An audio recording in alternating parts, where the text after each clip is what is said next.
국민 라디오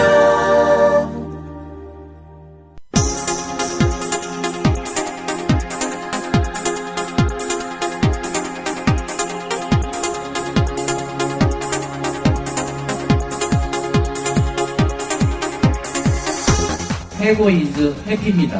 쫄지 않습니다. 무슨 말든 할 수 있고 눈치 보지 않고 아무거나 할 수 있더라고요. 진실을 지키는 뉴스 바리케이드. 국민일보 해직 기자 조상훈의 뉴스바. 조상훈입니다. 5월 30일 금요일 뉴스바입니다. 오늘부터 내일까지 6.4 지방선거 사전투표가 실시됩니다. 선거 당일인 6월 4일 투표할 수 없는 유권자들을 위해 미리 투표할 수 있도록 한 것이 사전투표제도를 도입한 취지입니다. 투표도 하지 않고 정치가 어떻네, 사회가 어떻네라고 말하는 것, 비판이 아니라 넋두리에 불과합니다. 무능한 정치가 유권자 여러분의 심판을 기다리고 있습니다. 사전투표 적극적으로 활용하셔서 이번 지방선거 투표 빠짐없이 하시기를 부탁드리겠습니다. 오늘 뉴스바가 짚어볼 주요 이슈들입니다. 하루가 멀다 하고 개신교 목사들의 망언이 터져나옵니다. 어떤 목사는 세월호 침몰 사고가 하나님이 꽃다운 아이들을 침몰시켜 국민에게 기회를 준 것이라는 막말까지 내뱉었습니다. 그런 목사의 입장에서 본다면 과연 누구를 위한 종교이고 누구를 위한 하나님일까요? 한 네티즌은 이런 말을 했습니다. 당신들의 하나님은 대체 누굽니까? 오늘 초대석에서 더암공동체교회 이진호 목사와 함께 이 문제를 짚어보겠습니다. 금요일의 요일별 코너 최강희의 영실이에서는 미국 영화 블라인드 사이드에 담긴 실화 이야기를 들어보겠습니다. 우리 주변 곳곳에 존재하지만 그 누구의 눈에도 잘 띄지 않는 블라인드 사이드, 즉 사각지대를 함께 돌아보는 시간 갖겠습니다. 잠시 광고 듣고 뉴스바 이어가겠습니다. 안녕하세요. 참여연대 회원인 MBC 해직 기자 이용마입니다. 2014년 대한민국은 과거로 회귀하고 있습니다. 민주주의에 꽂힌 선거에 국가기관이 대대적으로 개입해 국민의 권리를 짓밟았습니다. 하지만 불법을 저지른 정부는 비판하는 사람들에게 오히려 종북딱지를 붙이고 있습니다. 경제민주화와 복지국가를 만들자는 국민과의 약속은 실종되고 공공부문 민영화가 국민의 동의 없이 강행되고 있습니다. 그래서 20살 청년 참여연대는 다시 신발끈을 묶습니다. 진실과 정의가 승리하는 나라, 권력이 국민에게 복종하는 나라, 특권층만이 아니라 대다수 국민이 행복한 나라를 만들기 위해 더 열심히 뛰겠습니다. 국민TV 라디오 청취자 여러분, 참여연대에 회원이 되어 함께 뛰어주세요. 세상은 저절로 좋아지지 않습니다. 회원가입은 홈페이지 www.peoplepower21.org 또는 전화 02-723-5300번을 통해 할 수 있습니다.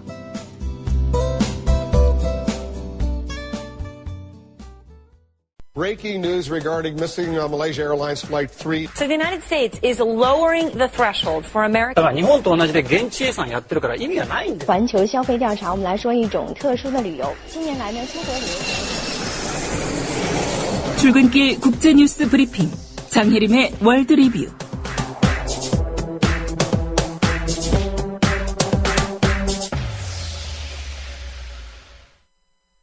네, 주요 국제 뉴스부터 정리하겠습니다. 매주 금요일에는 한 가지 이슈나 주제를 심층적으로 다루는 시간으로 진행해 볼까 합니다. 오늘은 우선 미국 대선 얘기를 좀 해볼까 하고요. 다음 주 금요일에는 차기 미 대선의 주요 대권 주자들 둘러싼 정치 지형 그리고 이슈 살펴보는 그런 시간으로 진행해 보겠습니다. 장혜림 캐스터입니다. 안녕하십니까? 네, 안녕하세요. 예, 미국 대선이 2016년에 치러질 예정이니까요. 한 2년 남은 것 같습니다. 우선 한국과 비교했을 때 선거 방식이 좀 차이가 많이 있지요? 그렇습니다. 미국은 선거인단이 대통령을 선출하는 간접 선거를 실시합니다. 과정이 약간 복잡한데요. 예. 우선 각 주의 일반 유권자들과 당원이 그 주의 대의원을 뽑고요. 뽑힌 대의원들이 전당대회에서 대통령 후보를 선출하는데요. 대의원 표의 과반수를 얻은 사람이 그 당의 대통령 후보가 됩니다.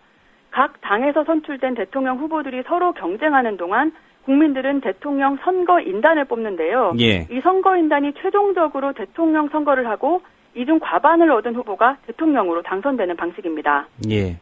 형식상으로 본다면 대통령 선거에 직접 참여하는 사람은 결국은 선거인단이 되겠군요. 그렇습니다. 하지만 국민들은 선거인단이 대통령 후보 중 누구를 지지하는지 알고 뽑기 때문에 선거인단을 뽑는 총선에서 사실상 차기 대통령이 결정되는 셈입니다. 물론 선거인단이 최종 투표에서 다른 후보를 뽑을 가능성도 있긴 하지만 그런 경우는 드물고요. 예. 그래서 결국 최종 대통령 선거는 형식적인 절차에 불과하다고 볼 수 있습니다. 예. 말씀하신 대로 선거인단 선거가 곧 대통령 선거다 이렇게 봐야 되겠는데 그렇다면 이 선거인단은 총 몇 명이나 됩니까? 선거인단 수는 각 주의 하원과 상원 의원을 모두 합친 수인데요. 상원 의원은 각 주당 2명이고 하원 의원은 그 주의 인구수에 따라 달라집니다. 예. 예를 들어 캘리포니아주의 선거인단은 55명이지만 알래스카주는 3명입니다. 하원 435명과 상원 의원 100명, 그리고 워싱턴 DC에 있는 3명의 선거인단까지 모두 합해서 총 538명이고요. 538의 과반인 270표를 얻으면 대통령에 당선됩니다. 예. 각 주마다 인구수에 따라서 선거인단 수 달라진다고 하셨는데 같은 주에서 다른 대통령 후보를 지지하는 선거인단이 나올 수도 있습니까? 그것도 주마다 차이가 있습니다. 메인과 네브래스카 이 두 주에서만 각 후보의 득표율에 따라 선거인을 분배하고요. 예. 나머지 주에서는 총 득표수가 단 한 표라도 많은 쪽의 당이 그 주의 선거인단 전체를 차지하게 되는데요. 한마디로 해당 주에서 가장 많은 표를 얻은 후보에게 선거인단 전체가 표를 몰아주는 승자 독식제입니다. 예, 2개의 주를 제외하고는 대부분의 주가 그런 제도를 채택하고 있군요. 그렇습니다. 그렇다면 대통령 후보 입장에서 본다면 각 주에서 자기를 지지하는 선거인단이 뭐 많은 표차로 이기건 적은 표차로 이기건 뭐 이건 중요한 게 아니겠습니다. 그렇습니다. 이기는지 지는지는 중요하지만 몇 표 차이로 이기고 지는지는 중요하지 않고요. 결국 전체적으로 몇 명의 선거인단을 확보하느냐가 대통령의 당선 여부를 결정합니다. 예. 그런데 이런 선거인단 제도가 민주주의에 반한다고 비판하는 사람들도 있습니다.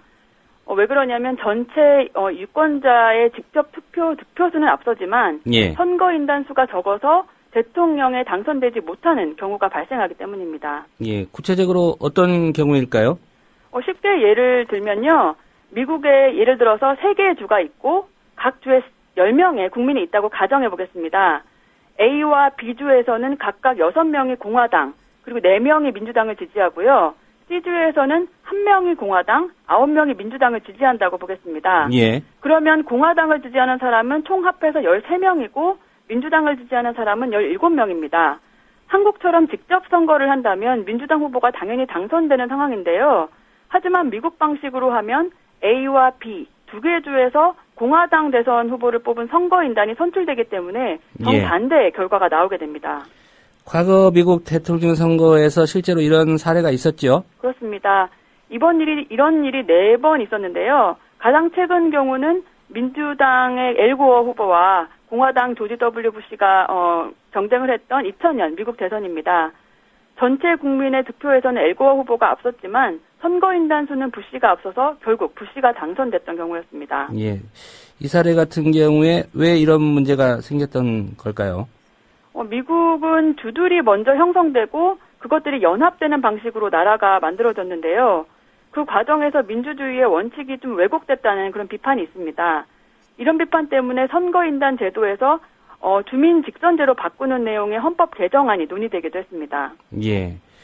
이런 선거인단에 의한 대통령 선거제도 결국 그 후보들의 선거 활동에도 좀 많은 영향을 미치겠군요. 맞습니다. 한국에서도 지역별로 정치색이 좀 다르듯이 미국도 주마다 정치 성향이 있는데요. 후보들 입장에서는 이미 공화당이나 민주당의 승패가 결정난 소위 자기네들 텃밭들에서는 크게 힘을 쏟지 않게 됩니다. 예. 또 비슷하게 아예 질 곳 있잖아요. 아예 이길 수 없는 그런 곳도 신경을 별로 안 쓰고요. 대신 지지당이 명확하지 않은 경합주에서는 한 표라도 더 얻기 위해 총력을 기울이는 경향이 있습니다. 예. 2000년도 미국 대선 얘기를 해주셨는데 당시에 부시가 당선됐을 때 부정선거 논란도 있지 않았습니까? 맞습니다. 플로리다주에서는 사망자 이름의 투표용지가 발견되는 등 투표 임명부에 없는 사람 이름의 투표지가 나오면서 심각하게 개표 논란이 벌어졌습니다. 예. 하지만 결국 연방대법원은 부시의 승리를 선언했고요. 이것 때문에 부시는 법원이 만든 대통령이라고 불리기도 했습니다. 어떻게 보면 엘고어는 억울하게 패배를 한 건데요. 엘고어는 도전할 땐 맹렬하게 싸우지만 결과가 나오면 단결하고 화합하는 게 미국이라며 결과에 승복했었습니다. 예. 민주주의가 뭐 잘 지켜지는 국가라는 이미지가 강한 미국에서도 최근까지 이런 부정선거가 있었던 겁니다. 예. 법원이 만든 대통령, 그래도 국가정보원이 만든 대통령보다는 나은 것 같습니다. 아, 그런가요? 예. 오늘 얘기 잘 들었습니다. 네, 감사합니다. 예, 장혜림 캐스터였습니다.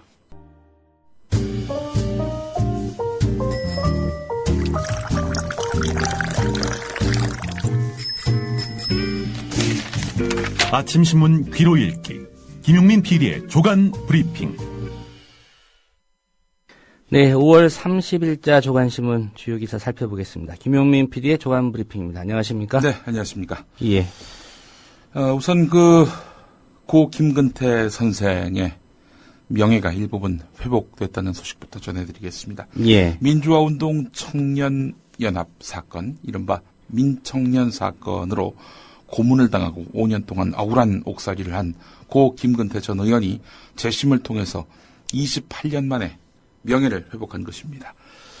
1985년 9월 민청년을 결성했다는 이유로 서울 남영동 치안본부 대공분실로 끌려가서 고문기술자 이근한으로부터 전기고문, 물고문을 당한 끝에 국가보안법 위반 등으로 기소돼서 이듬해 징역 5년과 자격정지 5년을 확정받았지요. 고문 후유증에 시달리던 김근태 선생은 파킨슨병을 얻었고 2011년 12월 말에 세상을 떠났습니다. 부인인 인재근 여사는 현재 새정치민주연합 국회의원이지요. 2012년 10월에 재심을 청구했는데 예. 일부 면소 판결도 있었어요. 면소라 하면 기소를 면제하는 것인데요. 이 김근태 선생이 고인이기 때문에 형사소송에서 소송을 계속 진행하기 위한 조건이 결여된 경우로 보고 기소를 면해준 겁니다. 무죄가 아니라 기소를 면해줬으니 좀 찜찜한 면이 없지 않아 있는 거지요. 어쨌든 인재근 의원은 선고 직후에 민주주의의 승리라고 본다, 이렇게 담담히 소회를 밝혔습니다. 예. 우리가 그 시절을 돌아보면서 완벽하게 뿌리 내린 정착된 민주주의를 누리고 있는가라고 했을 때 과연 그러한지 되묻지 않을 수 없습니다. 그렇기 때문에 고 김근태 선생의 명예회복은 이 시점에서 매우 중요하다 판단돼서 첫 소식으로 여러분들께 전해드렸습니다. 28년 전에 유죄 판결했던 판사들은 어떻게 조치를 취해야 되는 거 아닙니까? 글쎄 말입니다. 당시 고문했던 사람은 지금 목사가 돼가지고 활동하고 다녔죠. 예. 자신은 애국자였다, 뭐 이런 말까지 했다고 하는데 예. 고문하는 애국은 없습니다. 한기총에 소속돼 있습니까? 한기총이라는 게 이제 그 교단 연합체이긴 한데요. 요즘에 주요 교단들은 다 탈퇴를 해서 예. 군소교단만 남아있는 형국인데 그 군소교단 목사거든요. 이근한 씨가. 그 군소교단, 이근한 씨가 소속된 교단이 한기총에 가맹돼 있는지는 제가 찾아보질 못했습니다. 예. 예. 교단이 한국 기독교 무슨 고문 측 이런 건 아니겠죠? 예. 대한예수교 장로의 고문 측 그런 이름은 없습니다. 예. 새누리당 대표 지낸 황우여 씨요. 네. 예. 시대착오적인 그리고 국민 통합에 반하는 발언으로 무리를 빚고 있습니다. 잠시 후에 들으실 뉴스의 재구성에서도 생생한 육성을 들으실 수 있을 텐데요. 예. 뭐라고 얘기했습니까? 지난 28일 그러니까 그제지요. 예. 경남 하만군수 선거 지원 유세에서 요새 세월호 사건도 사건이지만 사고가 굉장히 많이 나요. 장성에서도 사고가 나고 고향에서도 사고가 나고 시흥에서도 불이 나고 하여간 인천에 세월호도 있군요. 이러면서 이 세월호 출발지가 인천이었다는 점과 이 사고를 연계한 거죠. 예. 여기에 단체장들을 보니까 다 야당 쪽이라는 겁니다. 이에 대해서 새정치민주연합 박광온 대변인은 새누리당 출신 대통령이 있는 대한민국에서 일어난 일 아닌가. 대통령을 잘 뽑아야 된다는 말과 같은 뜻으로 해석해도 되는지 묻고 싶다. 이렇게 반문했습니다. 예. 시흥하고 고향은 넓게 보면 또 경기도에 있지 않습니까? 그렇죠. 경기도 단체장은 새누리당 아닌가요? 그렇습니다. 예. 이 판사도 지내고 네. 개신교 장로로도 알고 있는데 예. 도대체 무슨 생각 갖고 사는지 모르겠습니다. 물론 이제 유세 현장에서는 알아듣기 쉽게 또 재미있게 심한 말을 하는 경우도 있거든요. 예. 그렇지만은 이 당대표까지 지낸 인물이고 또 게다가 과거도 아니죠. 올 초에 막말 정치 사라져야 한다. 서로에게 상처를 주는 막말 정치 이거 근절해야 된다라고 주장했던 분이 여기 가가지고 야당 단체장 지역에서만 사고가 난다. 이런 망발을 퍼붓고 있습니다. 그래서 박광원 대변인이 그랬군요. 이런 망발은 그분 평소 언행에 비춰볼 때 납득하기 어려운 수준이다. 네. 예. 얼마 전에 이 19대 국회 후반기 국회의장 선거에서 떨어졌죠. 정의화 후보한테 졌나요? 예, 졌습니다. 그래서 거기 좀 충격이 있는 것 같습니다. 충격에 따른 망발인지는 알 수 없습니다. 자, 선거전으로 한번 가보겠습니다. 선거전 요즘 정몽준 새누리당 서울시장 후보의 이른바 농약급식 논란 키우기 속보인다는 지적이 적지 않습니다. 오늘 한국일보 6면을 보겠습니다. 서울시 산하의 서울친환경유통센터가 학교 급식에 공급한 친환경 농산물에서 잔류 농약이 검출된 사실을 두고 은폐 의혹까지 제기하고 있습니다. 정몽준 후보 측이 말이죠. 자, 사건의 내용을 좀 소개하겠습니다. 감사원이 최근에 공개한 학교 급식 공급 및 안전관리 실태 감사 결과 처분 요구서에 따르면 감사원이 지난해 서울친환경유통센터가 학교에 공급한 농산물 123건을 정밀 조사한 결과 2건에서 기준치를 초과한 잔류 농약이 검출됐다는 겁니다. 친환경유통센터는 잔류 농약이 검출되면 이 농산물을 전량 폐기 처분해야 하는데 감사원 감사로 허점이 드러나게 된 겁니다. 자, 감사원은요, 잔류 농약 검출 사실을 문제 삼은 게 아닙니다. 감사원이 문제 삼은 건 뭐냐면요, 서울시가 이걸 친환경 농산물 인증관리 기관인 국립농산물품질관리원에 통보하지 않은 것에 대해서 문제 삼은 겁니다. 그래서 서울시장에게 주의 조치를 내린 건데요. 정몽준 후보 측은 서울시 내 학교 867곳에서 농약 잔류 농산물이 들어간 급식이 이루어졌다 이렇게 주장하고 있는데 이 정확한 맥락은 뭐냐면요. 서울시가 농약 농산물을 납품한 전력이 있는 생산자 10명에게서 1년간 농산물을 납품받았는데 이 생산자들은 학교 867곳에 총 4,331kg의 농산물을 납품했다는 겁니다. 예. 그런데 이 정몽준 후보 측 주장 자세히 곱씹어보지 않으면은 무려 867곳의 학교에다가 4,331kg의 농약이 묻어있는 농산물을 납품한 것으로 인식시킨단 말이죠. 이 어마어마한 그 농약 농산물이 납품이 된 것처럼 호도하고 있다는 겁니다. 납품했다라고 알려진 그 당사자는 다른 인증기관에서도 친환경 인증을 다시 받은 전력이 있기 때문에 예. 이 사람이 납품한 농산물은 다 농약이 묻어있다. 상당한 양이 묻어있다라고 단정할 여지는 많지 않다는 겁니다. 예. 그 123건 가운데서 2건 이게 농약 검출이 얼마나 됐는지도 한번 짚어볼 필요가 있습니다. 예. 123건의 농산물 가운데 일반 깻잎과 무농약 깻잎 2건에서 잔류 농약이 검출된 건데요. 일반 깻잎의 경우 기준치가 0.5 마이크로그램을 약간 넘긴 0.6 마이크로그램이 검출됐고 무농약 깻잎은 기준치가 0.003 마이크로그램인데 0.009 마이크로그램이 검출된 겁니다. 그런데 이게 좀 보니까 말이죠. 이 양이 무농약 깻잎 같은 경우 다른 밭에서 농약이 날아와서 묻은 정도고 일반 깻잎은 세척이나 조리 과정에서 소멸될 수 있는 수준이라는 겁니다. 우리가 그 깻잎을 쌈 싸서 먹을 때나 이제 날걸로 먹잖아요. 예. 날거라 할지라도 보통 쌈을 먹는 그 상 위에 깻잎이 올라올 때는 이미 한번 씻고 올라온단 말이죠. 그렇다면은 아이들 몸에 이 농약이 축적될 가능성은 상대적으로 낮다는 평가가 가능합니다. 자, 그렇기 때문에 이걸 지나치게 정점화하는 이 정몽준 후보의 처사는 과연 정당한지 이게 의문이란 겁니다. 여론조사에서 새정치민주연합 박원순 후보에게 뒤지는 상황을 만회하기 위해서 불필요하게 이렇게 과장시키고 그렇게 해서 학교 급식에 대한 불안감을 키우고 있다라는 그런 지적을 들을 수밖에 없는 대목입니다. 어제부터 집계하는 그런 여론조사는 공표할 수 없도록 되어 있습니다.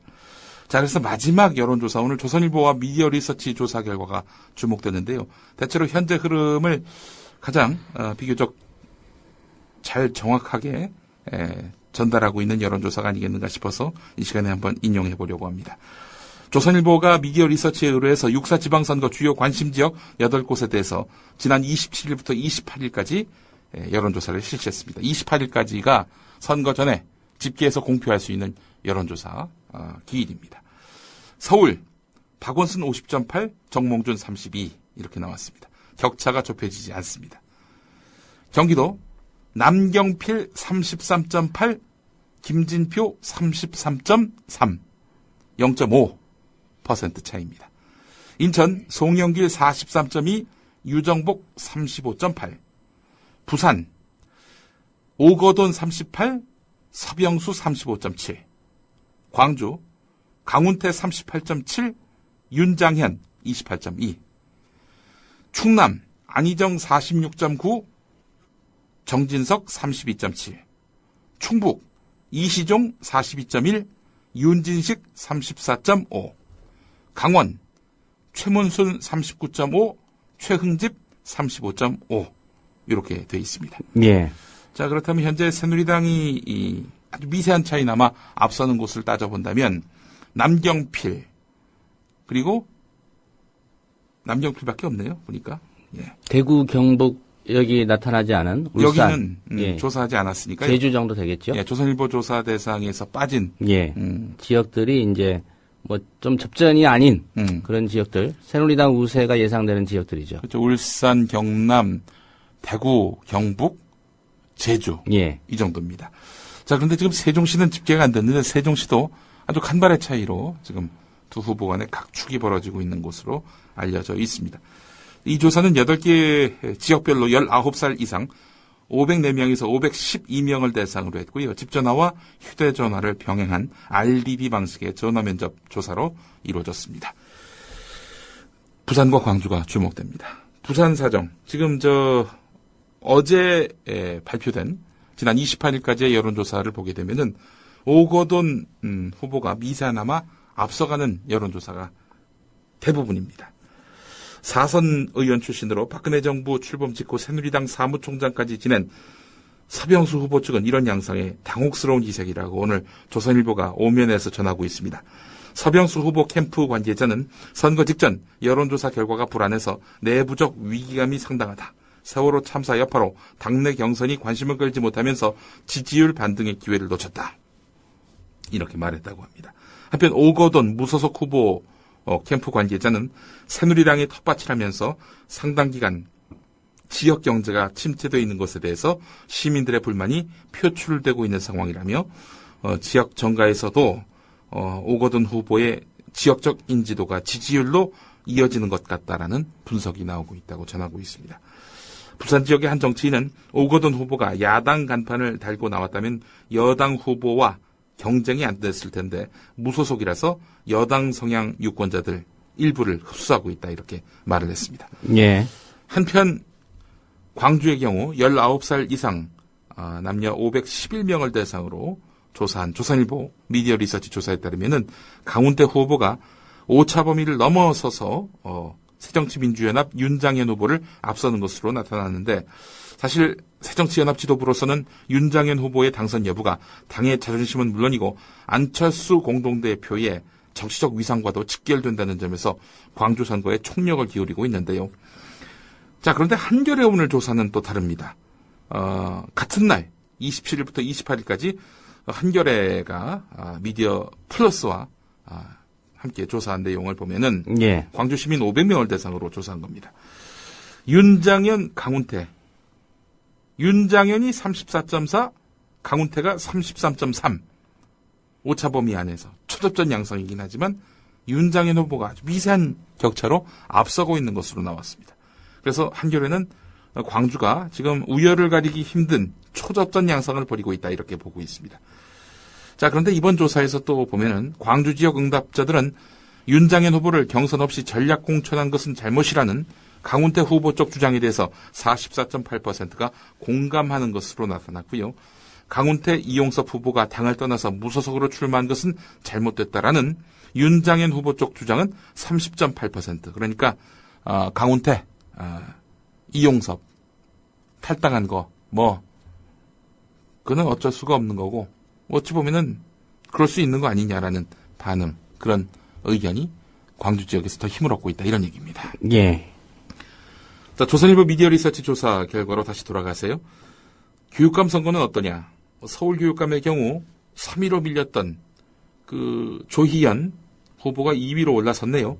고승덕 28.9, 조희연 17.4, 문용린 16.7 이렇게 나왔습니다. 물론 오차범위 밖으로 고승덕 후보가 앞서는 양상인데요. 또 다른 조사를 보게 되면은 고승덕, 조희연, 문용린 이 3자가 오차범위 안에서 접전을 벌이고 있는 것으로 나타났습니다. 경기도 같은 경우 조전혁 9.8인데 이재정 11.5 이렇게 나와 있습니다. 이재정 후보의 선두세가 계속되고 있지만 격차가 많이 좁혀졌습니다. 무응답이 61.4%입니다. 이분들의 의향이 어떻게 가려질지 상당히 주목되는 부분입니다. 인천은 이본수 14.7, 이청현 13.8 아주 간발의 차이입니다. 예. 부산 같은 경우도 김석준 17.9, 임혜경 15.9 이렇게 나와 있습니다. 만약에 김석준 후보가 당선이 된다면 부산의 진보 교육감이 나오는 셈입니다. 현재 교육감이 출마하지 않아서 무주 공산인 충북과 충남에서는 현재 진보 후보가 앞서고 있는 것으로 나타났습니다. 충북은 김병우, 충남은 김지철 후보가 이렇게 선두를 나타내고 있고요. 강원도는 현 민병희 교육감이 나왔는데 다른 후보보다 앞서고 있습니다. 민병희 교육감 역시 진보 교육감으로 분류가 되고 있습니다. 자, 근데 이 조선일보 미디어 리서치 조사가 말이죠. 예. 안대희 총리 후보자 사퇴에 따른 표심이 반영이 안 됐습니다.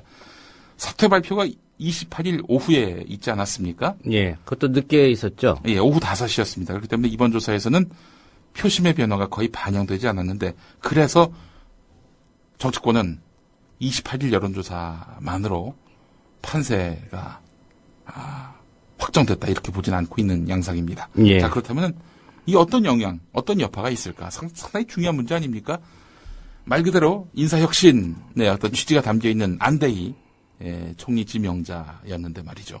근데 그 양반이 전관예우, 슈퍼관피아라는 오명을 쓰고 스스로 사퇴하면서 이게 6.4 지방선거 표심에 어떤 영향을 미칠지가 주목되고 있는데, 조선일보가 사면에서 소개한 분석은 새누리당에게 불리할 것이란 관측이 적지 않다는 겁니다. 세월호 사고로 수세에 몰렸던 여권으로서는 국민검사 안대희를 내세워 인사쇄신과 국정개혁을 예고함으로써 막판 반전을 노렸던 것이 사실이다. 여권 관계자는 박근혜 대통령이 세월호 사고 수습을 위해 던진 승부수가 뜻밖의 악수로 드러나면서 선거에서 부담이 더 커지게 됐다. 청와대의 인사검증 실패가 다시 한번 여론의 도마에 오르면서 여권의 국정 운영 능력에도 흠집이 났다. 이렇게 평가를 했습니다. 자, 반면에 이번 여당에게 어찌 보면 악재일 텐데요. 이 악재가 여권 지지층의 결집을 부를 것이라는 그런 분석도 나오고 있는데, 이건 또 한겨레가 무게를 실어서 전하고 있는 분석입니다. 새누리당의 수도권 한 의원이 세월호 참사 부실 대응으로 가뜩이나 신뢰를 못 받는 상황에서 총리 인사까지 실패해서 민심을 되돌릴 수 없게 돼버렸는데, 제주와 영남권을 제외하고는 어려울 것으로 보인다. 이렇게 비관론을 폈습니다. 얼마 전에 새누리당 부설 여의도연구원, 과거에 여의도연구소였던 곳인데, 사실 기자들은요 여의도 연구원에서 나온 자료만 믿습니다. 거기는 표본도 어마어마하고요. 수년 동안 축적해온 그런 데이터베이스 아니겠습니까? 예. 정확도가 가장 높기로 유명한 여의도 연구원 자료였는데, 일설에 의하면 여의도 연구원 자료 결과를 보면 영남 지역, 그것도 부산을 뺀, 그리고 제주 외에는 당선될 곳이 없다. 이런 소문이 나왔었는데, 그 뒤에는 다시 여권이 뒤집었다. 이런 소문도 나왔고요. 알 수는 없습니다만은 어쨌든 제주와 영남권을 제외하고는 어려울 것으로 보인다는 비관론을 새누리당 한 의원이 말했다고 하는군요. 자, 그러나 여론조사 전문가들은 대체로 안대희 낙마가 결과적으로 보수층 결집으로 이어질 것이라는 예상을 많이 한다는 그런 분석입니다. 이런 의견을 제시한 인물은 김윤철 경희대 후마니타스 칼리지 교수, 그리고 홍영식 한길 리서치 소장, 이런 분들입니다. 예. 사실 야당인 새정치민주연합도 여권 지지층의 결집 가능성을 경계하는 분위기인데요. 그래서 새정치민주연합은 여권 지지층을 자극하지 않으려고 애를 쓰고 있는데 대구에 여파를 미칠 것 같다. 대구 하면은 또 박근혜 전 대통령의 정치적 홈그라운드 아니겠습니까? 박근혜 현 대통령입니다. 제가 전 대통령이라고 했습니까? 예. 뭐 죄송합니다. 자, 지역 정서상 대통령 동정론이 일어나지 않겠는가 하는 그런 전망입니다. 한국일보는 이런 조사 저런 조사 다 종합을 해서 이제 분석을 했는데요. 제목을 이렇게 달았습니다. 인천 경기 예측 불허. 부산 광주에서는 여야의 아성이 흔들리고 있다. 충북 강원 세종은 접전이다. 다만 서울은 야당이 우세하다. 이렇게 분석하고 있는데 주목되는 것은 역시 그 경기도지요. 경기도에서는 새누리당 남경필 후보가 새정치민주연합 김진표 후보와 각축을 벌이고 있는데 선거가 임박하면서 김진표 후보가 거세게 추격하는 모양새다. 양측 사이에 정치적 성향 차이가 뚜렷하지 않은 데다가 무당파 또 보수층 지지를 김진표 후보가 상당수 흡수하고 있기 때문인 것으로 풀이된다. 이렇게 말하고 있습니다.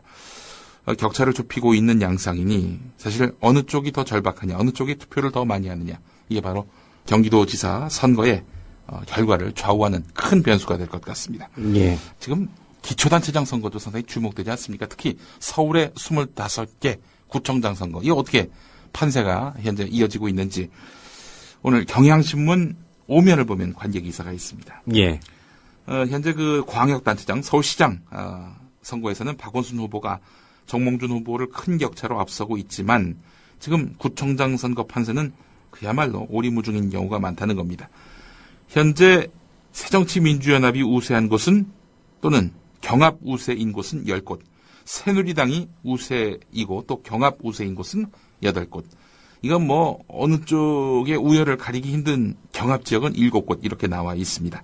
2010년 6.2 지방선거 당시 오세훈 한나라당 후보가 당선이 됐지만 당시 민주당이 전체 25개 구청장 가운데 21개 구청장을 차지했었습니다. 자, 그럼 어떻게 돼 있느냐? 일단 새누리당 같은 경우 강남, 서초, 송파, 강남 3구와 양천, 그리고 중구, 중랑구, 여기를 우세 지역으로 보고 있고요. 동작구와 성동구가 경합 우세 지역이다. 이렇게 분석을 했습니다. 새정치민주연합은 어떠냐?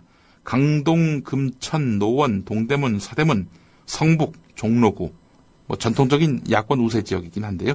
여기를 우세 지역으로 분류를 했고 강서구, 마포구, 은평구는 경합 우세 지역으로 보고 있습니다. 여야가 공히 여기는 접전을 벌이는 곳인데 이거 뭐 여기서 누가 이길지 모르겠다 라면서 경합 지역으로 분류한 곳은 강북구, 관악구, 광진구, 구로구, 도봉구, 영등포구, 용산구 여기로 나타났습니다.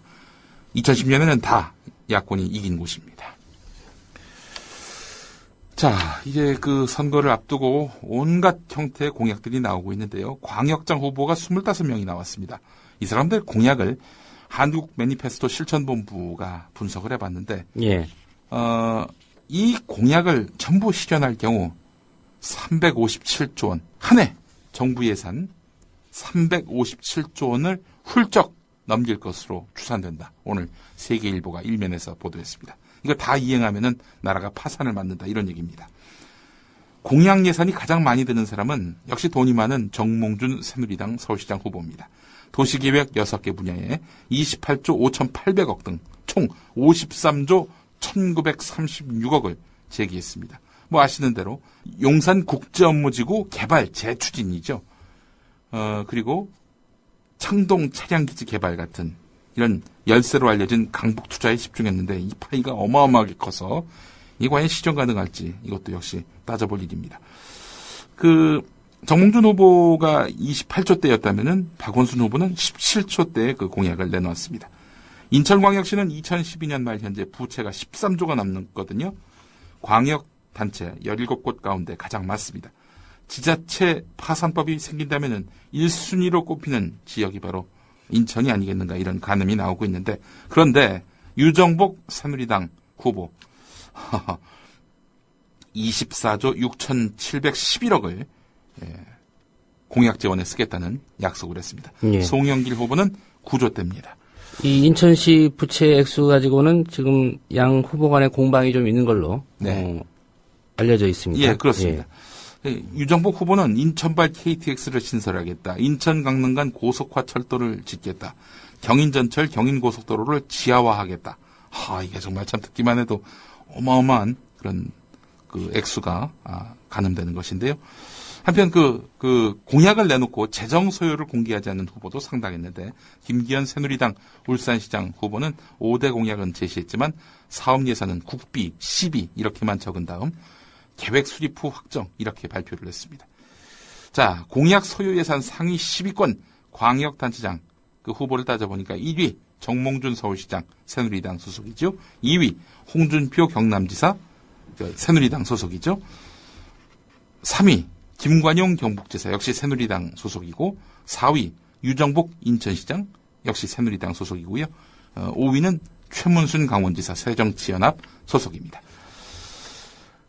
이거 다 이행하면은 나라가 파산된다 이런 이야기 주목됩니다. 후보 개인 돈 가져다가 공약 이행하면 다 반기겠죠. 근데 이제 정몽준 나라 돈이니까. 정몽준 후보 같은 경우도 자기 재산 다 써도 훨씬 많은 재원이 또 필요한 사업들을 공약으로 내세웠는데 말이죠.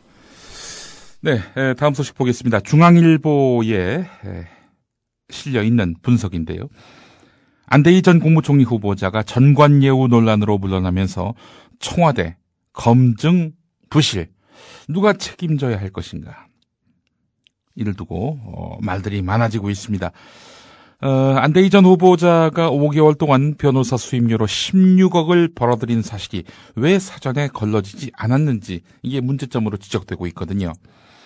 안대희 전 후보자는 지난해 7월 변호사 개업 이후 변호사 수임으로 얻은 소득 내역을 국세청에 통보했고, 이미 소득세로 6억 원을 냈기 때문에 국세청 자료만 확보가 되면은 이 저간의 내용들을 다 알 수가 있었을 텐데 말이죠.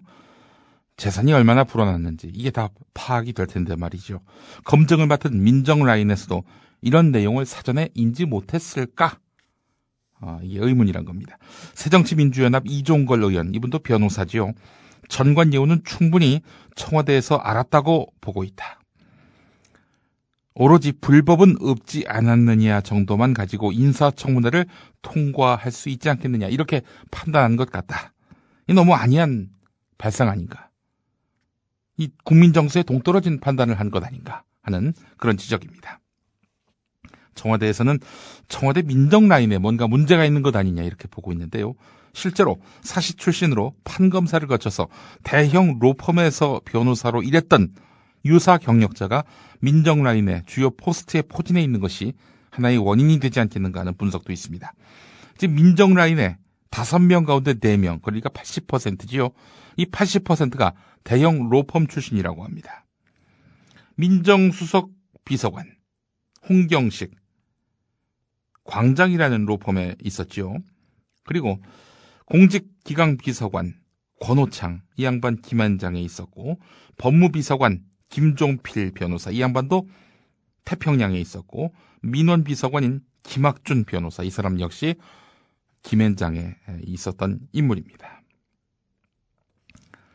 우병우, 얼마 전에 이제 노무현 전 대통령 수사한 검사로 알려진 우병우 씨, 이 사람은 개인이죠. 로펌에 소속되어 있진 않는데 하여간 민정라인 5명 가운데 4명이 대형 로펌 출신이다 보니 결국 안대희 후보자 저 뭐 잘못했는데 이런 인식을 하고 있는 것 아니냐라는 그런 해석입니다.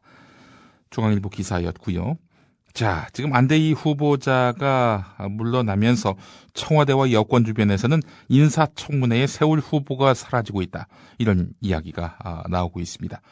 총리 장관에 대한 검증의 잣대가 갈수록 엄격해지면서 이를 통과할 사람 찾기가 사실상 힘들어지고 있다는 그런 엄살입니다. 좋은 사람 없습니까? 자기들 주변에서만 찾으니까 이런 일이 발생하는 거 아니겠습니까? 자, 이런 가운데 동아일보를 보니까 김기춘 비서실장이 사퇴 결심을 굳힌 것 같다, 이런 내용의 기사가 3면에 실렸네요. 일단 이런 분위기를 감지했던 모양이죠. 세월호 참사 이후에 불거진 모든 악재에 대한 책임을 털고 가는 차원에서 자신의 거취를 결정할 것으로 보인다, 이런 관측이 나오고 있는데, 박근혜 대통령 이미 그 김기춘 비서실장이 2차례에 걸쳐서 사의를 표명했는데 이번에는 결단을 내릴지 주목된다는 것이 오늘 동아일보 분석입니다. 주변에서 찾지 마세요. 좀 새로운 인물, 또 성향이 비판적이라도 끌어안고 가야지. 이게 뭐 손 주변에서 환관 역할할 사람들이나 불러다 모으고 말이죠. 그게 바로 악재의 출발점 아니겠습니까? 이런 가운데 안대희 총리 후보자의 돌연 사퇴에도 불구하고 공석인 국가정보원장과 국가안보실장 인선을 청와대가 곧 마무리할 것으로 보이는데, 국가안보실장, 그러니까 김장수 전 실장에 이은 다음 자리는 바로 김관진 현 국방부 장관이 유력하게 검토되고 있다. 오늘 중앙일보가 이면에서 전하고 있습니다. 또 비슷한 사람들끼리 이 역할을 돌려가면서 맡고 있네요. 예. 김관진 장관, 이 양반이 청와대 국가안보실장이 된다면은 김장수 전 실장 역시 국방부 장관 출신 아닙니까? 아이고, 육법당이라고 하죠. 육사 출신, 또 법관 혹은 검사 출신, 이런 사람들만 주로 쓰는 육법당. 이게 바로 박근혜 대통령의 아버지인 박정희 전 대통령 시절의 인사 스타일이었습니다. 아버지 스타일을 그대로 이어봤네요. 예전에 어떤 그 막말이나 일삼는 사람이 그런 말을 했죠. 애비나 딸이나. 예. 오늘 그 조선일보 박정훈 칼럼 하나 더 소개를 해드리고 마무리하겠습니다. 촛불 시위대는 왜 금수원으로 가지 않는가? 금수원이라 하면 유병언 씨가 숨어 있었던 것으로 추정되는 구원파의 본산이죠. 유병언 씨는 잘 아시는 대로 세월호에 선사를 할 수 있는 청해진 해운의 실질적인 소유주입니다. 박정훈 조선일보 디지털 담당 부국장의 말은 이렇습니다. 유병언 씨는 종교인이 아니라 인명을 걸고 돈벌이를 한 악덕업주다.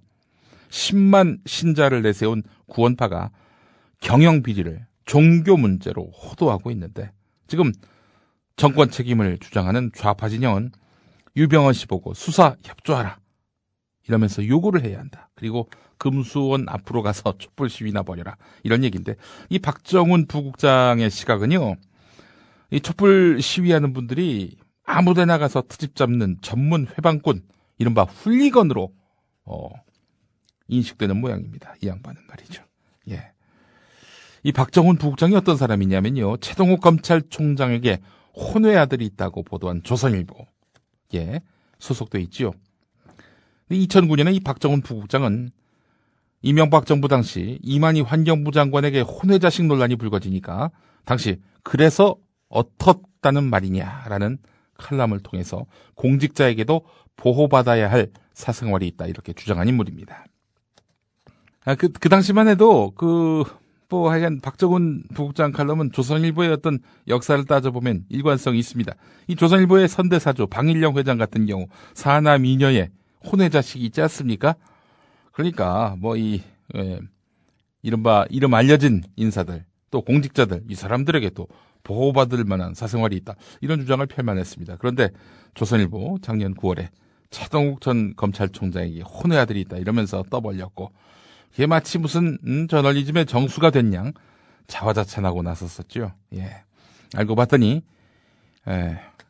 박근혜 정부 고위 인사와 이른바 고공전을 통해서 얻은 정보로 보도를 했던 거죠. 결국 최동욱 검찰총장이 쫓겨나면서 국정원 선거 개입 수사는 사실상 무력화됐었습니다. 정권과 유착한 타락한 언론 조선일보의 전형을 우리는 그때 확인했었고요. 자, 박정훈 칼럼으로 돌아와서 유병언 씨에 대해서 왜 촛불 시위되는 문제를 안 삼느냐, 이런 주장 아닙니까? 유병언 씨가 절대 권력입니까?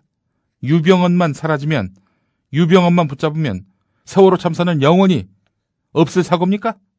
그렇다면은 유병헌 하나 구성 못하는 이 무능한 정권은 도대체 뭐 하는 겁니까?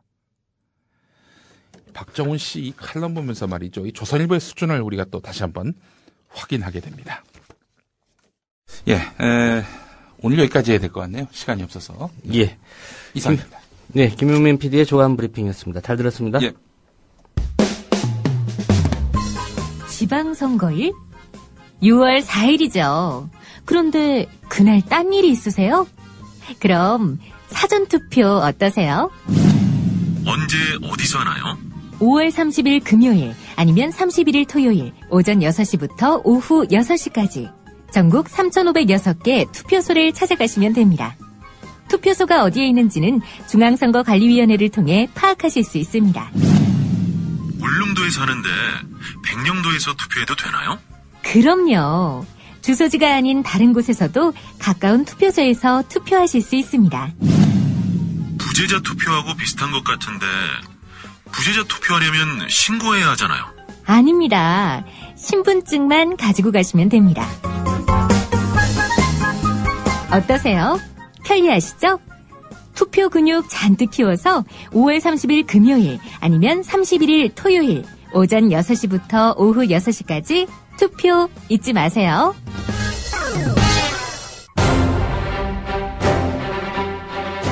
국민TV 국민라디오 18시간 투개표 특별방송 풀뿌리 민주주의 당신의 손으로 미디어 협동조합 국민라디오는 6월 4일 수요일 아침 6시부터 밤 12시까지 6.4 지방선거 투개표 특별방송을 마련합니다. 특히 오후 2시부터 6시까지는 서울 동숭동 벙커원 스튜디오에서 딴지 라디오와 공동 생방송을 마련합니다. 특히 저녁 8시부터 당선자 윤곽이 드러나는 자정까지 국민TV의 개표 방송을 텔레비전과 라디오로 동시 방송합니다. 풀뿌리 민주주의 당신의 손으로 오는 6월 4일 아침 6시부터 밤 12시까지 투개표 특별방송 조합원과 애청자 여러분의 많은 시청취를 바랍니다.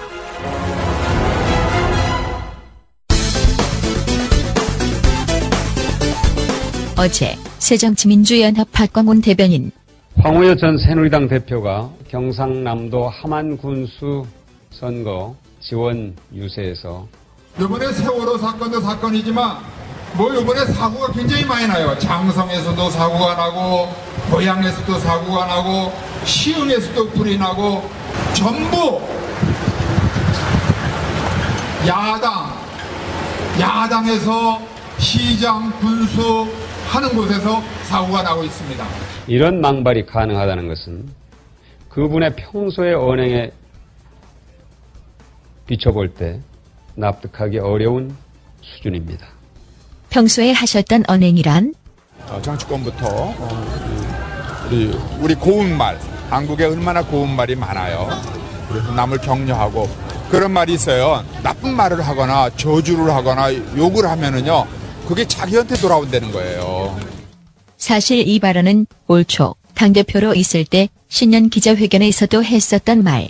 국민 통합을 위하여 서로의 상처를 치유하는 언어 순화도 정치권이 앞장서야 합니다. 남에 대한 판단과 막말 또는 저주는 국민 통합을 저해할 뿐만 아니라 그 말에 상대방에게 합당하지 않을 경우 고스란히 말을 한 자신에게 돌아온다는 가르침이 있습니다. 정치권의 말이 달라지면 대한민국이 변할 것입니다. 그때 이런 말도 했었는데 압축 고도 성장의 이면에 드리워진 지역, 세대, 계층, 이념, 기관 간의 갈등이 우리 미래의 발목을 붙잡고 있습니다. 사회 갈등 지수가 OECD 평균 수준으로만 개선된다 하더라도 1인당 GDP가 7%에서 21%까지 증가한다는 보고입니다. 우리 사회에 내재된 상처와 갈등을 치유하고 공존과 상생의 문화를 정착시켜야 합니다. 국민 여러분께서도 국민 통합을 위해 힘을 모아 주시길 바랍니다. 야당 단체장이 있는 곳에서만 사고가 난다. 이런 말에 대한 박광훈 대변인의 일갈. 새누리당 출신 대통령이 있는 대한민국에서 일어난 일이 아닌가요? 황 대표가 어제 한 말이 대통령을 잘 뽑아야 된다는 말과 같은 말로 해석돼도 좋은지 묻고 싶습니다.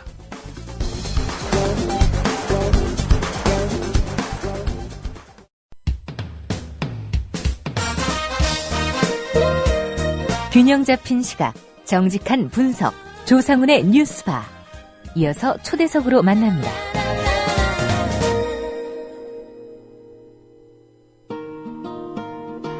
하나님이 꽃다운 애들을 침몰시켜서 국민에게 기회를 주신 거다. 가난한 집 학생들이 불국사 나가지 왜 제주도로 여행을 가다가 사고를 냈나. 명성교회 김삼한, 한기총 조광작 목사라는 사람들 입에서 나온 말입니다. 목사라는 이 사람들의 말, 여러분은 어떻게 받아들이십니까? 이들이 믿는 하나님은 과연 이런 얘기를 용인할까요? 당신들만의 하나님이란 말이 나오고도 남을 것 같습니다. 세월호 침몰 참사와 관련해 잇따르고 있는 이 목사들의 망언과 막말, 대체 어떻게 바라봐야 하는 건지 오늘 이 문제 한번 짚어보겠습니다. 더함공동체 교회의 이진호 목사님입니다. 이 목사님 안녕하십니까? 네, 안녕하세요. 예. 최근 잇따라 터진 이 목사들의 망언, 그 막말 행진이라고 해도 과언이 아닐 것 같은데요. 좀 유심히 지켜보셨을 것 같습니다.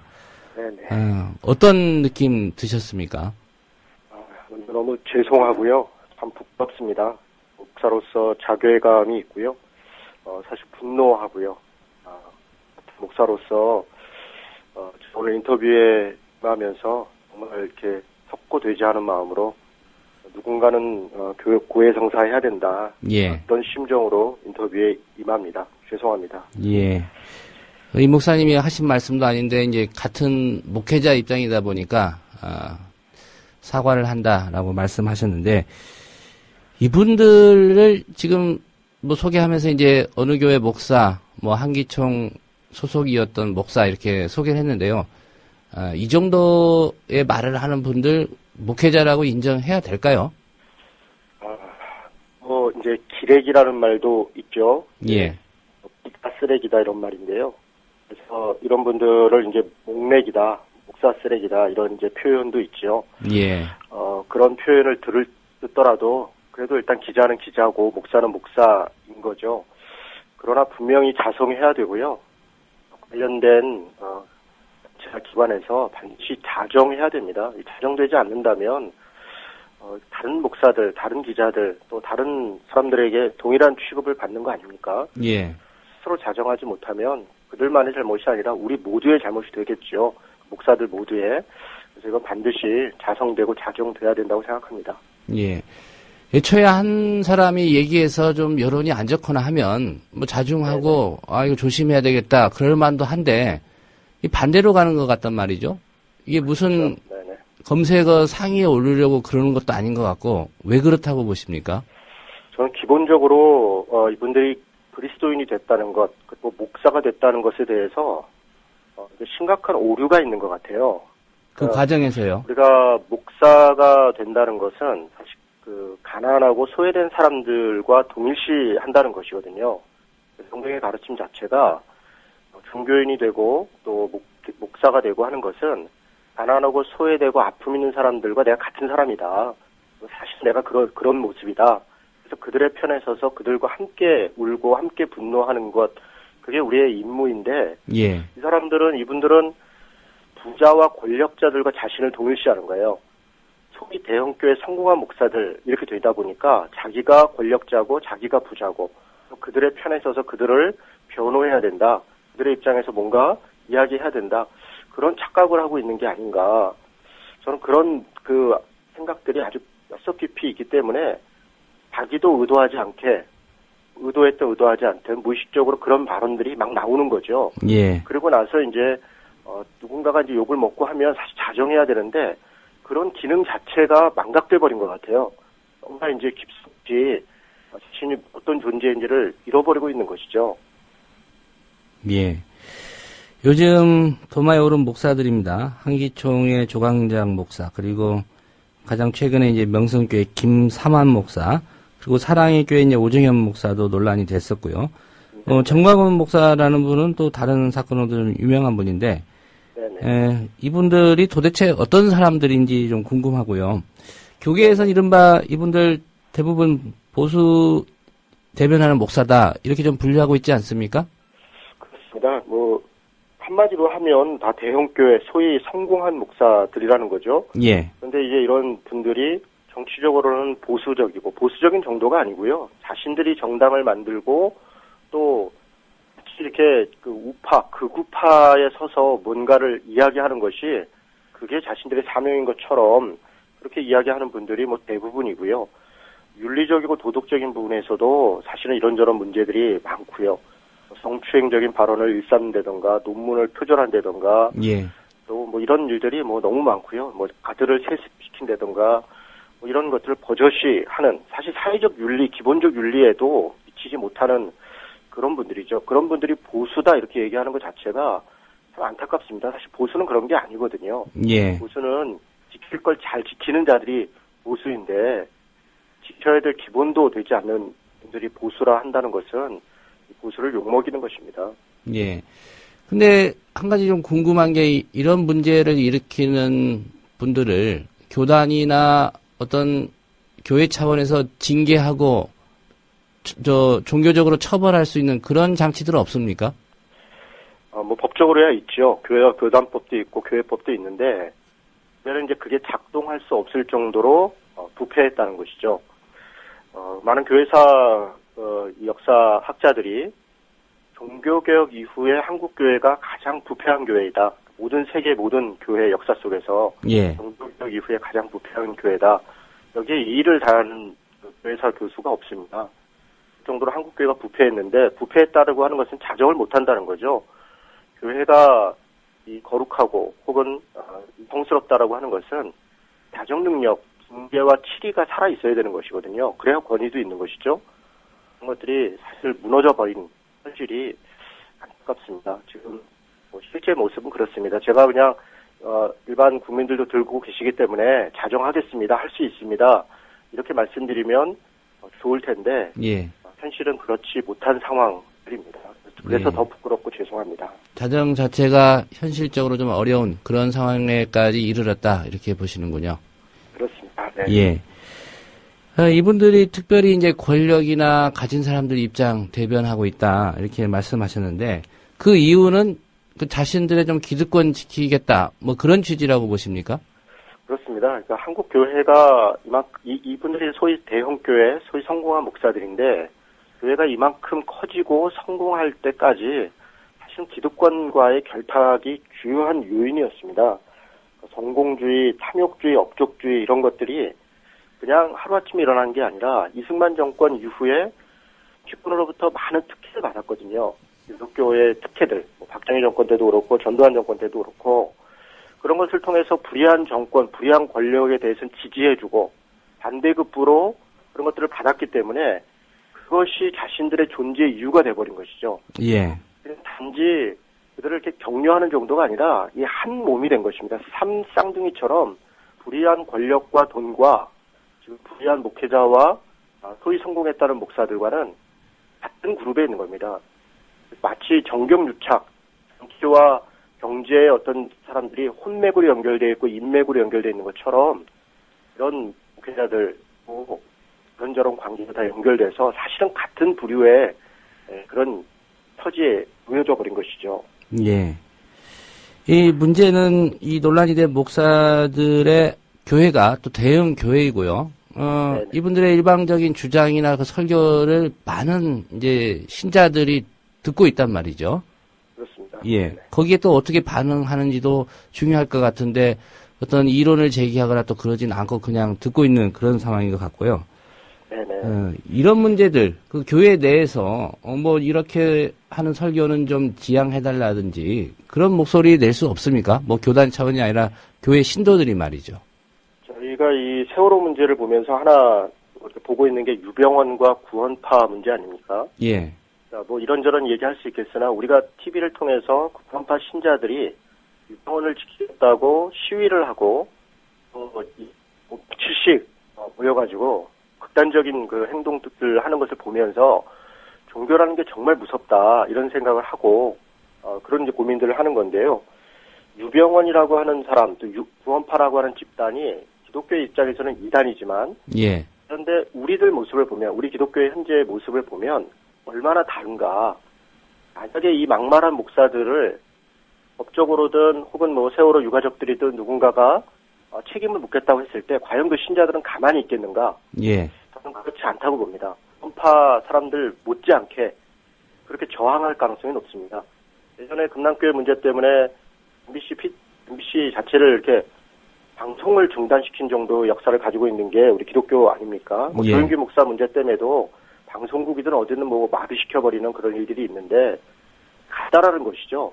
그럴 정도로 신자들이 맹신하고 맹종하고 있는 저는 이런 문제도 대단히 큰 문제이고 바로 그런 신자들 때문에 이런 막말을 하는 목사들이 살아있는 것이고 저렇게 큰 소리를 치고 방언을 일삼을 수 있는 것이라고 생각합니다. 예. 이 명성교회 김삼환 목사 같은 경우에 하나님의 아이들을 침몰시켜서 국민들에게 기회를 줬다 이렇게 말한 사람인데 이 문제가 이 김삼환 목사 다음 달 1일에 박근혜 대통령을 초청해서 대규모 기도 집회를 이제 개최하려고 했던 것으로 이렇게 알려졌습니다. 네네. 이런 집회는 왜 하는 겁니까? 저는 참 이게 끔찍한 일입니다. 사실 노광장 목사라는 사람도 그렇게 얘기를 하죠. 대통령 담화문을 보면서 대통령이 눈물을 흘리는 것을 보며 같이 울지 않은 사람들은 백정 같은 사람들이다. 이런 정말 어처구니 없는 이야기를 아이들의 눈물과 그 유가족들의 슬픔을 가지고 눈물을 흘리지 않는 사람이 백정 같은 사람들이죠. 어떻게 대통령이 우는 것을 같이 눈물을 흘리지 않는 백정이다. 왜 그런 얘기를 하겠습니까? 그것과 동일시하기 때문에 그렇습니다. 그 예. 권력자들과 그 힘 있는 사람들이 자신들이라고 생각하는 것이고 자신들이 지켜야 되는 존재가 고통과 아픔에 있는 사람들이 아니라 돈과 권력이 있는 사람들이라고 생각하는 것이죠. 김삼환 목사가 대통령을 모시고 기도회를 한다. 정말 그 기도가 누구를 위한 기도이고 누구에게 드려지는 기도이겠습니까? 자신들의 정치적 입장을 보여주려고 하는 것이고 자신들이 지키고자 하는 대통령을 보여주고자 하는 것이죠. 선거에 저는 개입하는 것이다 생각하고요. 예. 그 발상 자체가 정말 대단히 잘못된 그런 일이라고 생각합니다. 예.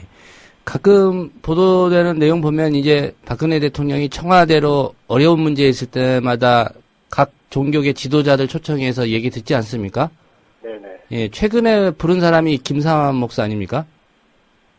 네, 김삼환 목사도 갔다고 저는 그렇게 알고 있습니다. 예. 그 어떤 기준으로 선정을 하는 겁니까? 청와대에서. 그러게 말입니다. 사실은 기준이 애매하죠. 그러니까 한국교회를 어쨌든 대표하는 사람들은 교단장 협의회라고 있습니다. 각 교단의 대표.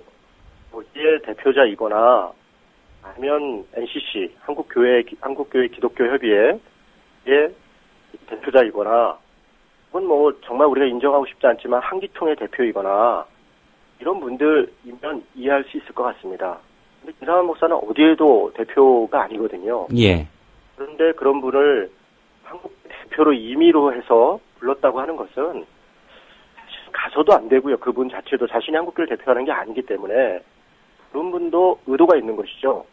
그리고 그 결과가 이렇게 대통령을 불러서 기대를 하겠다. 기대되는 저는 이것은 참 부적절한 처신이었다. 그렇게 생각합니다. 예. 이 김삼환 목사와 관련해서는 지금 청취자들이 몇 가지 좀 의견을 주고 계시는데 예전엔 그래도 좀 괜찮으셨던 목회자였는데 많이 변했다. 이런 주장을 하는데 맞는 얘기입니까? 뭐 예전에 안 괜찮았던 목회자가 어디 있겠습니까? 예전에는 다 괜찮은 것이죠. 그런데 지금이 문제이죠. 예. 잘한 것은 잘한 것이고 못한 것은 또 못한 것인데 최근에는 그 아들을 변칙적으로 세습을 해서 그렇게 교회를 차려주고 그렇게 한 거 아닙니까? 정치적으로도 계속 교회 내에서도 분란을 일으키고 교회 밖으로도 자신의 정치력을 확산시키기 위해서 아무튼 몸부림을 치고 있다고 봅니다. 예. 그래서 예전에 좋았다. 그것은 저는 의미가 없다고 보고요. 지금 해악을 끼치고 있는 것을 우리가 똑똑히 봐야 된다고 생각합니다. 예. 앞서 이 목사님께서 말씀하신 성공한 목회자라는 것, 그게 기독교적인 관점에서 성공을 말씀하신 게 아니고 이제 세속적인 기준에서 그분들이 이제 성공했다고 보고 있고 또 말씀하신 대로 가장 부패한 한국 교회에서 세속적인 기준에서 그런 성공을 말씀하신 걸로 저는 이해를 하겠습니다. 그렇습니다. 네. 예. 근데 가장 고민스러운 것, 기독교계에서는 여러 가지 얘기를 합니다.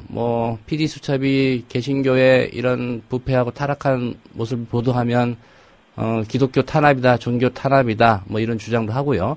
또, 이런 모습들을 보면서, 믿는 사람들이 이른바 실족을 한다, 이런 걱정들도 하는데, 개신교의 이런 모습들 개선될 수 있을 거라고 어떻게 희망이 좀 보이십니까? 일단은, 언론이 종교를 감시하고 어떤 것을 비판하는 것 전 당연한 것이라고 생각합니다. 종교도 사회의 일원이거든요. 그래서 당연히 목회자도 소득세를 내야 되는 것이고, 예. 당연히 국가에 또 사회에 또 해야 될 의무와 책임을 다 해야 됩니다. 언론에서는 언론의 기능 자체가 비판하고 또 바르게 가도록 이런저런 것을 분석해 주는 것이 언론의 책임 아닙니까? 근데 그것을 가지고 종교 탄압이다 이렇게 얘기하는 것은 전 적절하지 않다. 만약에 정말 그렇게 주장하려면 국가와 사회로부터 독립돼서 자기들끼리 모여 사는 공동체로 살든가 이렇게 좀 분리해야 돼야 됩니다. 누릴 건 다 누리면서 국가의 서비스 온갖 것은 다 누리면서 당연히 해야 될 책무와 또 의무를 다하지 않겠다 그러면 당연히 비판받아야 되고요.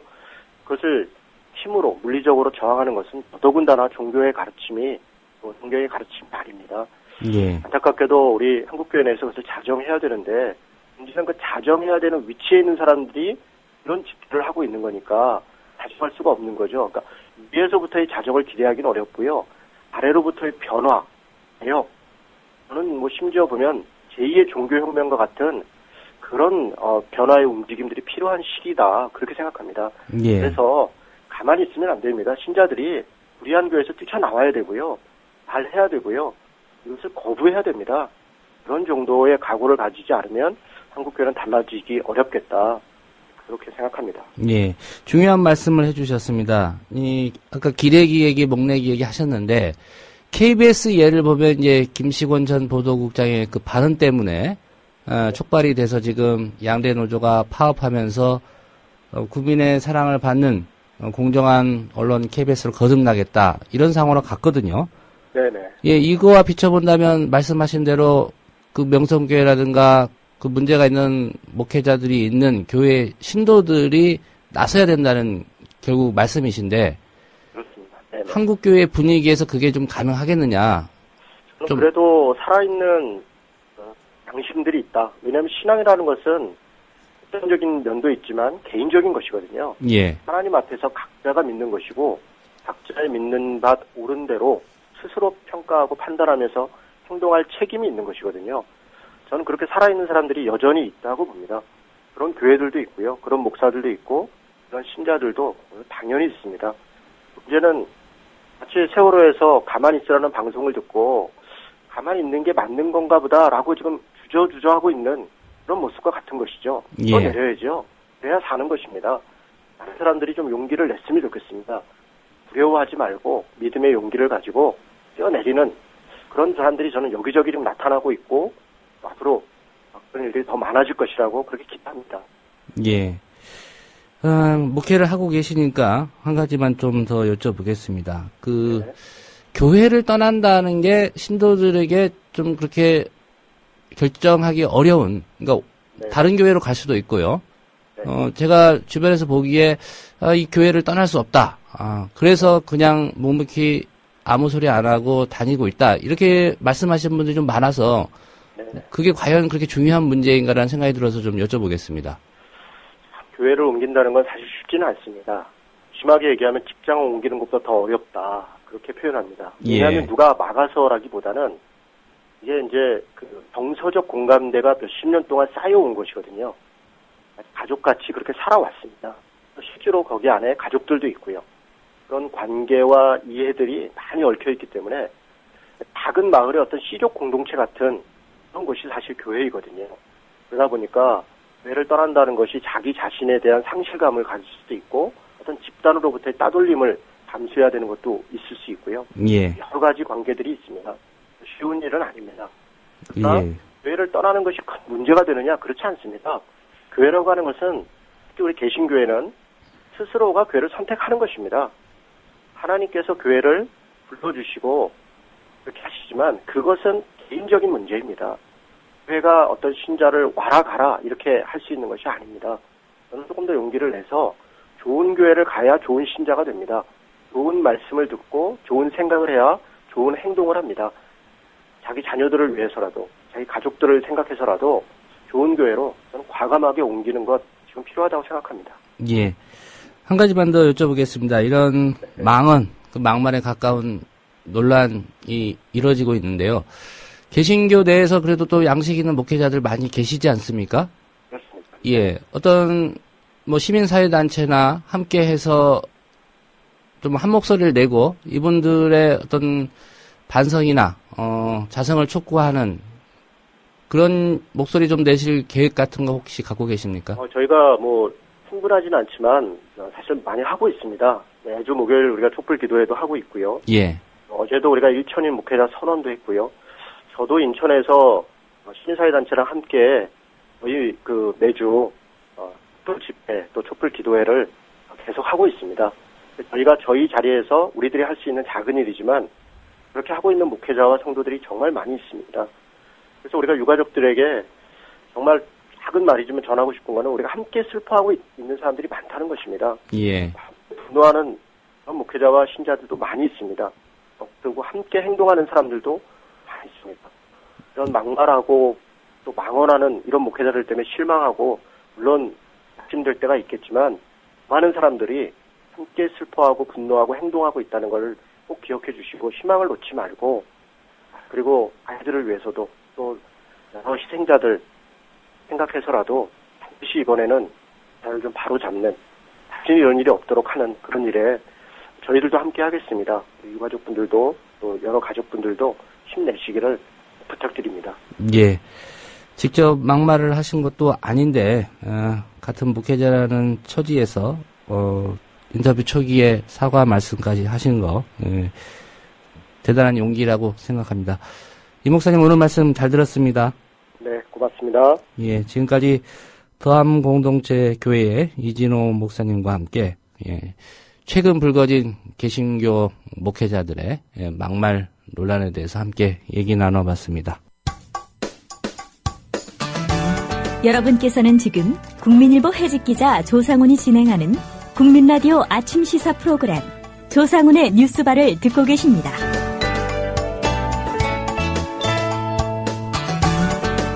네, 최광희 영화평론가와 함께하는 금요일의 요일별 코너 영화 속 실화 이야기 최광희의 영실이 시간입니다. 영화에 담긴 실화를 바탕으로 우리 사회를 조금은 다른 각도에서 조명해보는 그런 시간입니다. 오늘 최광희 평론가께서 소개해줄 영화는 블라인드 사이드라는 영화입니다. 어떤 의미가 담긴 영화인지 최광희 평론가 모시고 직접 얘기 들어보겠습니다. 안녕하십니까? 네, 안녕하세요. 예, 블라인드 사이드. 네. 어떻게 번역하면 맞습니까? 블라인드가 그러니까 뭐 안 보인다는 얘기잖아요. 예. 사이드는 뭐 면 이렇게 그러니까 안 보이는 면 이렇게 해석할 수 있겠죠. 이게 저도 몰랐는데 이게 미식축구에서 쓰는 용어라고 합니다. 예. 미식축구 여러 포지션들이 있는데 그 중에 쿼터백이라고 하는 포지션이 제일 중요하다고 하죠. 저도 잘 모르는데 쿼터백이라는 말은 많이 들어봤습니다. 뭐 상식적으로 예, 많이 예. 언급이 되는 포지션이죠. 예. 근데 이 쿼터백이 볼 수 없는 이 사각지대가 있다고 해요. 시야의 사각지대. 예. 그게 바로 블라인드 사이드라고 합니다. 근데 이 영화의 내용과 어쩌면은 좀 맞닿아 있는 그런 상징적인 제목이라고 할 수 있겠습니다. 이 영화 블라인드 사이드는 지난 2010년에 나왔고요. 당시에 아카데미 작품상 후보에도 올랐고, 이 영화의 주인공을 맡은 여배우죠. 얼마 전에 그래비티라는 영화에서 아주 좋은 연기를 선보였던 산드라 블록. 예. 한때는 뭐 로맨틱 코미디의 뭐 여왕으로서 또 날렸지만 나이가 좀 들면서 굉장히 연기파 배우로 거듭나고 있습니다. 이 영화 블라인드 사이드로 바로 최초로 생애 처음으로 아카데미 여우주연상을 거머쥐게 되죠. 예. 좀 괜찮은 영화인데 한국에서는 그다지 그 좋은 평가나 흥행을 기록하지도 못했던 것이 좀 아쉬워서 재평가한다는 의미에서 이 시간에 사실 소개를 한번 해드리고 싶습니다. 이 영화 블라인드 사이드는 미식 축구, 그러니까 볼티모어 레이븐스라고 하는 팀이 있습니다. 예. 거기에서 활약하고 있는 마이클 오어라는 선수가 있습니다. 1986년생이니까 올해 28 정도 됐네요. 예, 네. 만으로요? 네네. 이 마이클 오어 선수의 포지션은 오펜시브 태클이라고 해요. 오펜시브가 이제 공격이니까 공격적 태클을 하는 그런 포지션이겠죠. 예. 뭐 디펜시브 태클이 있고 오펜시브 태클이 있나 봐요. 아무튼 이 마이클 오어라는 선수의 일화를 담은 영화입니다. 이 마이클 오어 선수가 흑인 선수인데요. 엄청나게 몸이 덩치가 산만하고 당연히 미식축구 선수니까 예, 거구겠죠. 근데 이 마이클 오어 선수가 고등학교 때 있었던 일을 실화를 바탕으로 해가지고 만들어진 영화가 바로 블라인드 사이드가 되겠습니다. 이 마이클 오어가 원래 홀어머니 밑에서 자랐는데요. 어머니가 일찍이 약물 중독에 걸렸어요. 그러니까 약물 중독에 걸린 엄마 밑에서 자랄 수가 없으니까 보호기관에서 위탁가정에다가 맡기는 거예요. 예. 예, 그래서 위탁가정에 이 집에 갔다가 거기서 또 사정이 안 되면 또 저 집으로 가고 이런 식으로 이 집 저 집을 전전하면서 어린 시절을 보냈습니다. 굉장히 불우한 어린 시절을 보냈던 거죠.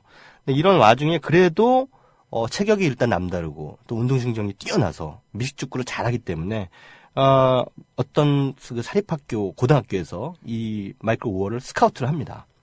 체육 특기자 전형입니까? 예, 체육 특기자로 예. 예, 스카우트를 하는데 근데 성적이 이전 학교에서 너무 안 좋아요. 성적 미달로. 학업 성적이. 예, 그러니까 미국은 운동만 잘한다고 해가지고 무조건 뽑는 게 아니라. 우리나라는 학업 성적 잘 안 따지는데요. 안 따지죠. 예. 우리나라는 무슨 체육특기생들은 공부 중요하게 생각 안 하잖아요.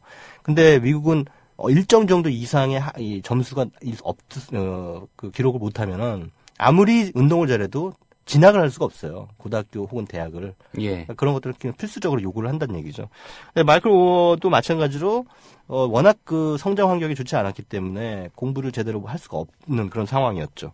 그래서 어찌됐든 이런 와중에 또 엎친 데 덮친 격으로 위탁 가정에서조차 머물 수 없게 되는 그런 처지가 됩니다. 그러니까는 잘 데가 없어진 거예요. 그러니까 어디서 자느냐? 체육관에서.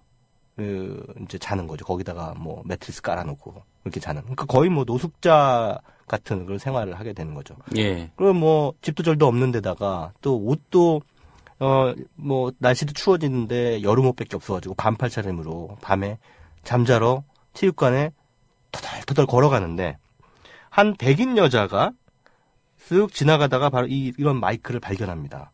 리 앤이라고 하는 백인 여자가 바로 산드라 블록이 맡은 여성입니다. 예. 전형적인 백인 중산층 가정의 여성입니다. 지나가다가 엄청나게 큰 거구의 소년이 덜덜덜 떨면서 걸어가고 있으니까 그거 그냥 지나칠 수도 있잖아요. 보통 보면은 게다가 조금 또 공포 같은 거 느낄 수도 있고요. 체격만 보더라도 일단 체격 크죠? 흑인이죠? 그러니까 함부로 다가가서 얘기를 건넨다는 건 사실 쉬운 일이 아닐 거란 말이죠. 근데도 불구하고 이 리 앤이라고 하는 여성은 쟤 왜 저럴까 하면서 가서 말을 겁니다. 너 왜 그러니? 그때 알고 봤더니 잠잘 데가 없는 거예요. 참 딱한 친구였던 거죠. 그래서 일단 어떻게 하느냐? 자기 집으로 데려옵니다. 집에 데려와서 거기서 하룻밤을 지내게 되는데 애가 얘기를 해보니까 굉장히 순수해요. 그리고 사정도 당연히 딱하고. 예. 근데 이 리엔이라고 하는 여성은 그야말로 평범하고 그냥 정말 남부러울 것 없는 그냥 중산층, 백인 중산층 가정으로서 활동하고 있는 그런 가정주부인데 자기들 아이들도 둘이 있고요. 잘 키우고 있는데 여기서 이제 마이클 오어가 오갈 데가 없다는 사정을 아니까 가족들을 설득해서 이 마이클 오어를 자기 집에 머물게 합니다. 남편도 있었습니까? 예. 남편 그리고 자기 딸, 아들들을 다 설득을 해가지고 집에 머물게 하는데 여기서 또 감동적인 건 뭐냐면은 그 남편과 딸, 아들도 다 거기에 흔쾌히 동의를 하고 마이클 오어랑 마치 형제자매처럼 지낸다는 거죠. 그런 와중에 이제 마이클 오어의 후견인 역할을 해주는 겁니다. 그러니까 재능을 가지고 있으나 그러한 환경을 갖추지 못한 사람에게 이 리앤 가족이 온 정성을 다 쏟아주는 거죠. 예. 이러니 마이클 오어가 공부를 안 할 수가 있겠습니까? 이런 고마운 사람들이 있는데 열심히 공부를 해서 대학에 진학하고 그 다음에 지금 현재 믹스축구 스타로 발돋움하게 된 거죠. 바로 이런 데는 이 리엔 가족이라고 하는 그런 후견인들이 있었기 때문에 그것이 가능했다라는 것을 이 블라인드 사이드는 휴먼 드라마적인 상당히 따뜻한 호흡의 감성으로 우리 관객들에게 의미 부여를 해주고 있습니다. 예, 입양까지 한 건가요? 사실상의 입양이죠. 예, 같이 저기를 했습니다. 예. 근데 뭐 입양이라고 해서 우리처럼 무슨 호적에 올린다든가 뭐 이런 그 절차는 없었겠지만 사실상 그 집의 가족으로서 같이 지내게 된 그런 상황이 됐으니까 뭐 입양했다라고 봐도 무방하겠죠. 그러니까 독립할 때까지 마이클 오어가 스스로 자신의 어떤 그 먹거리를 해결하고 자신의 어떤 진로를 해결할 때까지 이 집안이 물심양면의 성원을 아끼지 않았다면 마이클 오어는 그야말로 그냥 거리의 한 방랑자, 불황자로 전락했을 수도 있다. 한 인간의 삶을 이렇게 바꿔놓은 한 가족의 이야기가, 실화가 이 영화 속에 담겨져 있는 것이죠. 예. 이 영화를 보면서 사실 우리의 어떤 가족 문화라는 것들을 좀 되새겨 보게 됩니다. 그러니까 어떻게 보면은 지나치게 이기적이다라고 싶을 정도로 어떤 한국의 가족 문화는 오로지 내 자식, 남의 자식은 눈에 안 들어오고 오로지 내 자식만 잘 키우면 된다라고 하는 어떤 그런 극단적인 가족 이기주의에 좀 빠져 있는 것이 아닌가라고 하는 것. 그리고 우리 시대의 학부모들이 조금 더 시야를 넓혀서 이렇게 정말 후견인이 필요하고 후원이 필요한 누군가에게까지 손을 뻗칠 수 있을 정도의 정말 선량한 오지랖을 가지고 있느냐. 라고 하는 것들을 한번 이 영화를 통해서 우리가 되새겨 볼 필요가 있다라는 생각이 듭니다. 예. 사실 그런 일들은 경제적인 여유보다는 예. 어떤 마음, 정서적인 여유가 있어야 가능한 일 아니겠습니까? 그렇죠. 예. 결국은 아무리 뭐 돈이 마음이죠. 많아도 마음이 없으면 네. 불가능한 일들이고요. 네, 그렇습니다. 그래서 사실 미국이라고 하는 나라가 뭐 여러 면에서 문제들도 있지만 우리가 흔히 노블리스 오블리주라는 말을 많이 쓰잖아요. 예. 그러니까 가진 자들이 치러야 할 의무, 그 사회에 대한 어떤 환원에 대한 의무, 이런 것들에 대한 기본적인 양식은 저는 미국 사회에서 상당히 중요한 미국 사회를 유지하게 하는 동력으로 좀 작용하고 있다고 생각합니다. 도네이션이라든가 이런 것들 보면 장난이 아니잖아요. 그렇죠. 예, 그런 것들이 굉장히 중요한 또 동력이 되는데 한국 사회는 어떤가? 가진 자들이 과연 가진 만큼의 의무를 다 하고 있는가? 뭐 이렇게 리엔이라고 하는 그 여성처럼 소외받은 나에게 손을 뻗치는 것까지 기대도 안 해요. 예. 그러니까 자신의 탐욕을 더 가리고 더 갖고 싶어하고 이러기 때문에 사실 이 한국 사회가 점점 서로 흉포해지는 그런 문화로 좀 바뀌어 나가고 있는 거 아니겠습니까? 예. 그러니까 그런 지점에서 이 영화 블라인드 사이드가 우리에게도 상당히 시사하는 바가 적지 않다라고 생각을 합니다. 예. 사각지대에 있던 네. 예, 그런 진짜 한 어린이는 아니고요. 네네. 청소년을 네네. 예, 진짜 양지로 이끌어낸 그렇죠. 그런 그렇죠. 손길. 예. 지적하셨듯이 정말 우리 사회에서는 네네. 뭐 의무를 다하기는커녕 법이라도 좀 안 어겼으면 좋겠습니다. 예. 네, 우리 사회의 블라인드 사이드를 좀 우리가 좀 보고. 예, 바라보고. 그러니까 뭐 저는 일찌감치 포기했어요. 그러니까 한국 사회의 소위 기득권 세력 가진 사람들이 그런 그 선량한 어떤 마음, 블라인드 사이드를 이렇게 굽어보고 거기에다가 손길을 내밀 것이라고 하는 것 자체는 기대는 안 합니다. 한국의 역사성 자체가 현대사 자체가 예. 그들에게 그런 미덕을 심어주지 않았기 때문에 기대는 안 합니다. 다만 우리끼리라도 그러니까 갖지 못하고 예, 조금 뭐 평범한 삶을 살고 있는 그러니까 서민들이라도 우리끼리라도 서로 연대하고 서로 손을 잡아주고 내 주변에 혹시 어려운 사람이 없나? 이러한 그 따뜻한 손길을 좀 베푸는 그런 미덕이 좀 필요하지 않을까 싶습니다. 예. 얼마 이상 가진 사람들은 그쪽으로 분류하고 우리끼리는 얼마 미만으로 정하면 될까요? 글쎄 그걸 뭐 딱 하나의 기준으로 규정하기는 좀 어려울 것 같습니다. 예. 근데 정체성인 것 같아요. 제가 보기엔 얼마를 예. 갖든 자기가 그러니까 객관적으로 봤을 때 중산층이 전혀 아님에도 불구하고 스스로 중산층의 정체성을 가지고 사는 사람들이 계시잖아요. 나는 가진 사람이니까 가진 자의 정당인 새누리당을 찍어야지 이렇게 생각하시는 분들도 계시잖아요. 그러니까 이거라도 네. 뺏기면 안 되니까 또 네, 그렇게 네, 생각하는 그렇죠. 사람도 있고요. 내 집 올려줄 정당 뽑아야지, 내 집값 올려줄 정당 뽑아야지 이렇게 생각하시는 분들 계시잖아요. 집불도 없으면서. 근데 그러니까 그거 결국은 정체성의 문제인 것 같아요. 본인 스스로 자기를 어떻게 규정하느냐라고 하는 지점에서 좀 고민을 해봐야 될 부분인 것 같습니다. 네. 저도 사회생활 한 20년 가까이 지금 해오고 있는데 상당히 좀 의아한 게요. 네네.